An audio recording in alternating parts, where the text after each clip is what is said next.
Sa dulo ng kalsadang marurumi, ang paanan ng mga magsasaka, may isang punong mangga na tila saksi sa lahat ng pangyayari sa baryo ng San Isidro.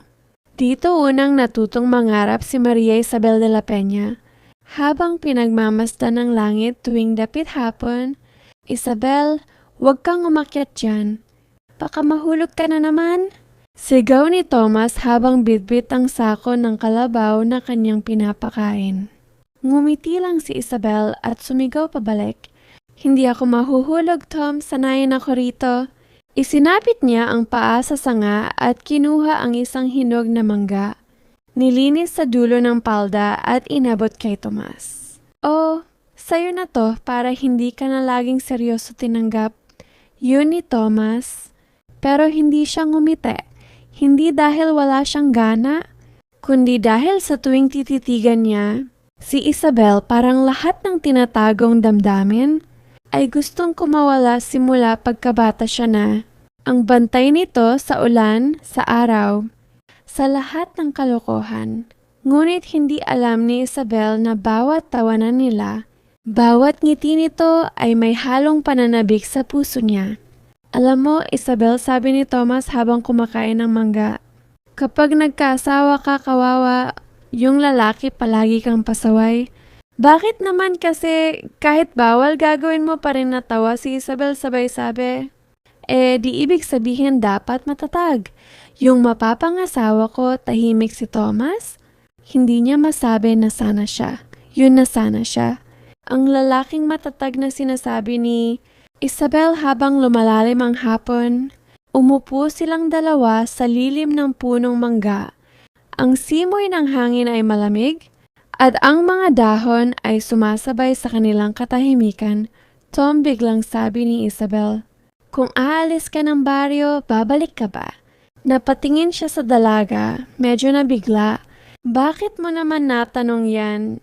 "Ewan, minsan kasi naiisip ko lahat ng tao umaalis.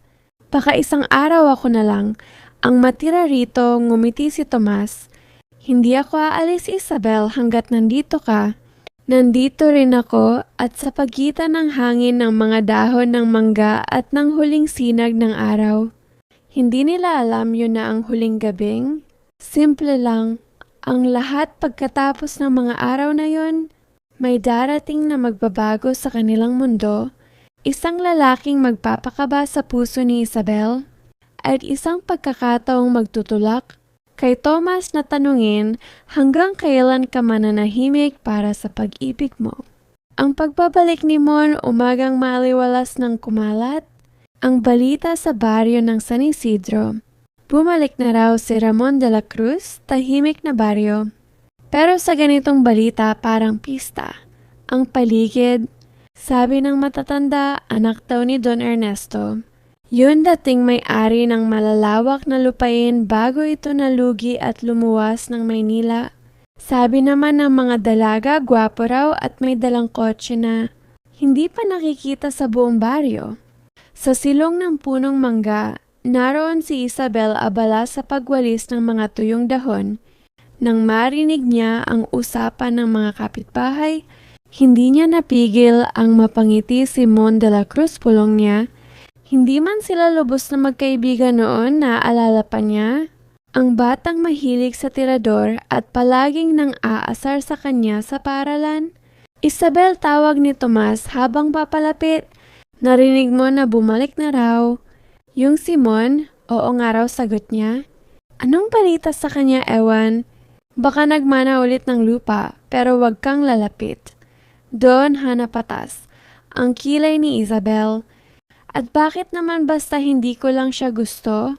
Hindi mo pa nga nakikita, ayaw mo na agad. Hindi mo kailangan makita para malaman kung delikado." Ngumiti lang si Isabel at ipinagpatuloy ang pagwalis. Hindi niya alam ilang oras mula noon, makikita niya muli ang lalaking binabanggit nila hapon nang dumaan. Ang itim na sasakyan sa kalsada ng baryo. Lahat ng tao ay napalingon sa loob isang binata. Ang bumaba matangkad, maputi at maayos. Manamit na kangiti habang bumabati sa mga nakakasalubong, "Magandang hapon po, Mang Isko." Ramon, ikaw ba yan? Opo, bumalik na po ako. Matagal-tagal din akong nawala.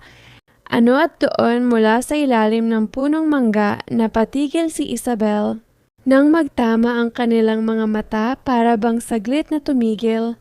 Ang hangin, Maria Isabel tawag ni Mon may halong gulat at tuwa sa boses. Ikaw nga dalaga ka na ngayon, ngumiti si Isabel. Bahagyang nagulat din at ikaw, hindi na pilyo tumawa si Mon sabay sagot. Hindi ka pa rin nagbabago. Ikaw pa rin yung babaeng palaging may alikabok sa palda. Ganito talaga pag nagtatrabaho.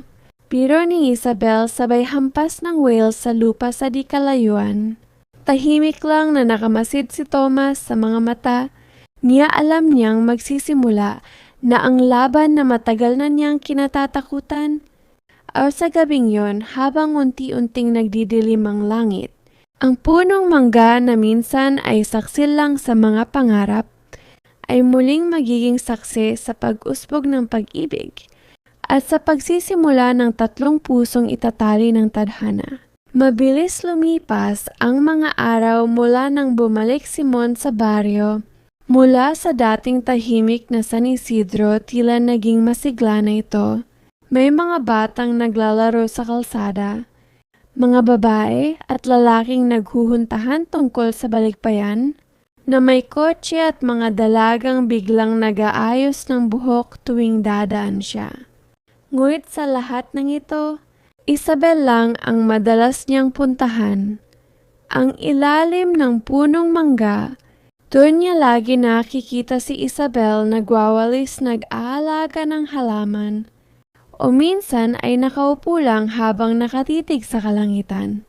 At sa bawat sandaling yun, pakiramdam ni Mon ay tila bumabalik siya sa pagkabata sa mga panahong inosente pa. Ang lahat parang gusto ko yatang dito muna sa baryo. Sabi ni Mon isang hapon habang hawak ang tasa ng kape. Akala ko sa Maynila ka natitira, tanong ni Isabel. Hindi ko alam, parang mas payapa rito. Mas totoo na pangiti si Isabel sa Maynila, puro ingay dito. Kahit ang katahimikan maririnig mo sandali na tahimik silang dalawa, ang hangin ay dumaan sa pagitan nila kasabay ng mga dahong nahuhulog mula sa mangga at sa pagitan ng mga titig tila may mga salitang hindi kailangang sabihin mula sa di kalayuan na kamasid.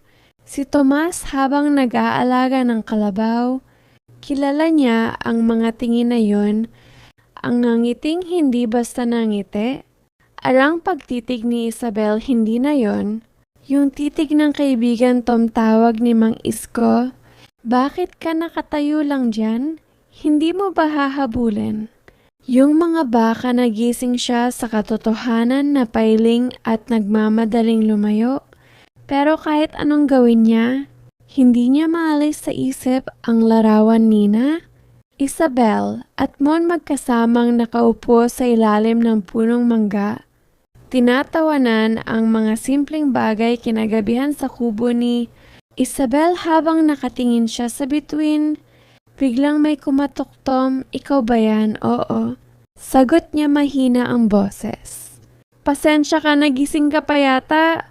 Hindi pa ano yun, tumingin si Thomas sa babaeng nasa harap niya sa liwanag ng gasera. Lalo itong naging maganda. Simple ngunit may liwanag na hindi maipaliwanag. Wala naman, sabi niya pilit ngumiti. Naisip ko lang baka gusto mong mangga kinuha ko kanina. Sa puno ngumiti si Isabel. Salamat Tom, hindi mo talaga nakakalimutan.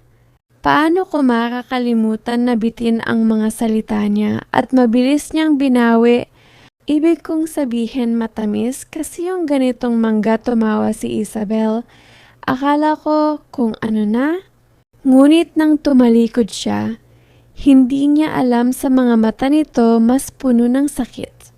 Ang ngiti at sa gabing iyon, habang lumalalim ang katahimikan, tatlong puso ang sabay na tumibok, Isabel sa pag-asa, Isabel sa pag-ibig, at Isabel sa takot na baka hindi na siya kailanman mapansin. Mainit ang araw ng ayain ni Mon. Si Isabel na pumunta sa ilog. Matagal na akong hindi nakakaligo sa tubig ng San Isidro. Anya habang naglalakad sila sa mabatong daan. Sigurado ka ba dyan, tanong ni Isabel, baka hindi ka sanay sa ilog na to ha? Hindi ito swimming pool sa Maynila. Tingnan natin, tugon ni Mon, na may kumpiyansang nangiti ng makarating. Sinalubong sila ng malamig na ihip ng hangin at ng mga batang nagsisipaglaro sa tubig.